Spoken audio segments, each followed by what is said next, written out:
Hello everyone, कैसे हो? I hope आप सभी अच्छे होंगे। तो फ्रेंड्स, आज की जो हमारी मोटिवेशनल स्टोरी है जिसका टॉपिक है मेहनती मूर्तिकार, तो प्लीज वीडियो को बिना स्किप किए पूरा देखिए और अगर वीडियो अच्छी लगे तो वीडियो लाइक कीजिए, चैनल सब्सक्राइब कीजिए। बहुत समय पहले की बात है, किसी नगर में एक मूर्तिकार रहता था। वो बहुत ही मेहनती था और उसकी मूर्तियां आसपास वाले सभी, आसपास गांव वाले भी सभी पसंद करते थे और अच्छी रेट में उसकी मूर्तियां बिक रही थी। यही उसकी इनकम का साधन था। इसकी वजह से उसके घर का जो खर्चा अच्छे से चल रहा था। समय बीतता गया। कुछ समय बाद उसके एक लड़का हुआ। वो भी छोटी ही उम्र का था लड़का। वो भी अपने पिताजी के साथ मूर्तियां बनाने लग गया। पढ़ाई के साथ साथ वो मूर्तियां भी बहुत अच्छी से बनाने लग गया। अपने पिताजी के पास बैठ के वो मूर्तियां बनानी सीख गया।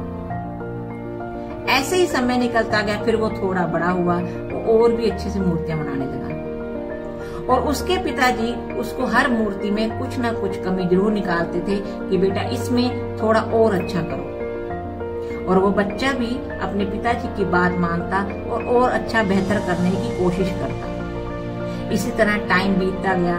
बच्चा थोड़ा और बड़ा होता गया और उसकी मूर्तियों में और भी अच्छा निखार आने लगा। उसकी मूर्तियां सभी लोग और ज्यादा पसंद करने लगे और जितनी मूर्तियां उसके पिताजी की बिक रही थी उसके ज्यादा रेट में उस बच्चे की मूर्तियां बिकने लगी। लोग उसके पिताजी से ज्यादा उस बच्चे की मूर्तियां पसंद करने लगे और वो अच्छे रेट में बिकने भी लगी। बहुत सारे लोग उसकी मूर्तियों को पसंद करने लगे।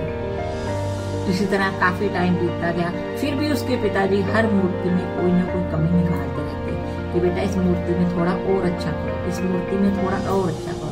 और जो बच्चा था वो उस अपने पिताजी की बात को बहुत ही अच्छे ढंग से सुनता, उनके पास बैठता, अपनी कमी को कम करने की कोशिश करता और बेहतर करने की कोशिश करता। उसका यही रहता कि मैं कुछ और अच्छा करूं, क्योंकि वो अपने पिताजी की जो बात सुन रहा था।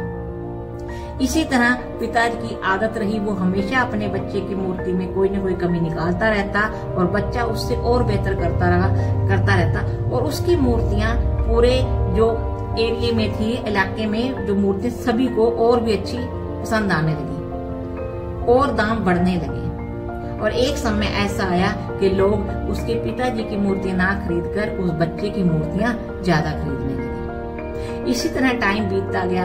एक दिन बच्चा जब बहुत बड़ा हो गया, तब जब उसके पिताजी कहते कि तेरी मूर्तियां अच्छी, अभी और इसमें कमियां भी और इसको अच्छा करो, तो उसको लगा अब मेरे पिताजी शायद यूं ही कहते रहते हैं। उसको बुरा लगने लगा कि मेरी मूर्तियों में क्या कमी है। वो अपने पिताजी के पास गया और बोला कि पिताजी, अगर मेरी मूर्तियों में कोई कमी ही होती तो वो आपकी मूर्तियों से ज्यादा क्यों बिकती, अच्छे दाम में क्यों बिकती? क्योंकि मैं आपसे बेहतर मूर्तियां बनाता हूँ, तो मेरी मूर्तियों में कोई कमी नहीं है। अब मैं बिल्कुल परफेक्ट हूँ। बेटे को लगा कि अगर वो इतनी ही अच्छी मूर्तियां बनाता उसका पिताजी, तो उसकी मूर्तियां मेरी मूर्तियों से ज्यादा बिकती। लेकिन अभी मेरी मूर्तियां ज्यादा बिक रही हैं, तो मैं बिल्कुल परफेक्ट हूँ। ये सुनकर उसके पिताजी चुप हो गए और उसने उसको सलाह देना बंद कर दिया। और बेटा बहुत खुश था, अपनी मूर्तियां बनाता और खूब अच्छे दामों पर बिकती उसकी मूर्तियां। उसके पिताजी चुप रहे और वो मूर्तियां बेचता रहा। और कुछ ही दिनों बाद क्या हुआ कि उसकी लड़के की मूर्तियां जो बिकनी कम हो गई, बेटे की मूर्तियां बिकनी कम हो गई। पता नहीं, उसको ऐसा फील हुआ कि कुछ ना कुछ तो है जिसकी वजह से अब मेरी मूर्तियां कम बिक रही हैं। वो अपने आप में ही सोचता रहता कि अब क्या हो गया कि मेरी मूर्तियां में क्या कमी रह गई जो कुछ ना कुछ जो कम बिक रही हैं।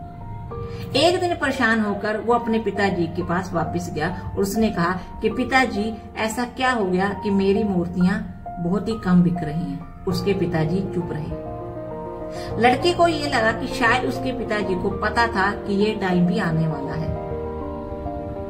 तब लड़के ने कहा कि पिताजी, क्या आपको पता था ऐसा कुछ होने वाला है? तब उसके पिताजी ने कहा कि बिल्कुल बेटा, मैं भी इसी दौर से गुजरा हूँ।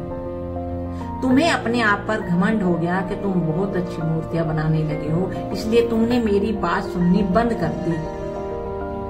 एक दिन मेरे साथ भी ऐसा हुआ था। हम सोचते हैं हम परफेक्ट बन गए, पर हमें हमेशा अपने आप को और बेहतर बनाने की कोशिश करते रहना चाहिए।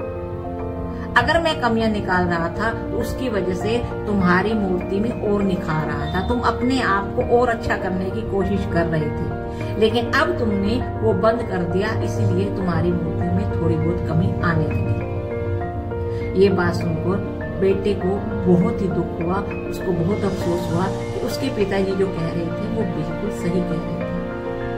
तो इस कहानी से हमें यही शिक्षा मिलती है कि हमें कभी भी अपने आप को परफेक्ट नहीं समझना, हमें हमेशा अपने आप को और अच्छे से अच्छा करने की कोशिश करनी है, अपने को और बेहतर से बेहतर काम करने की कोशिश करनी है, कुछ ऐसा करना है जिसमें हमें और अच्छा काम कर सके, हम उसमें और अच्छा निखार ला सके।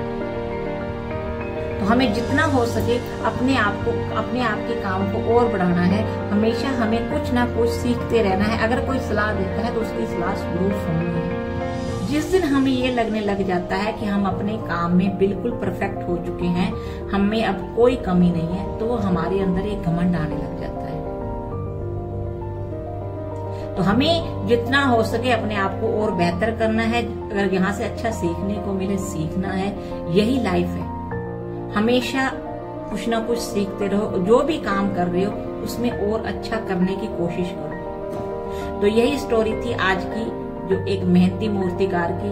तो आई होप मेरी आज की स्टोरी आपको अच्छी लगी होगी। तो प्लीज अगर स्टोरी अच्छी लगी है तो वीडियो लाइक कीजिए, चैनल सब्सक्राइब कीजिए। So thank you so much.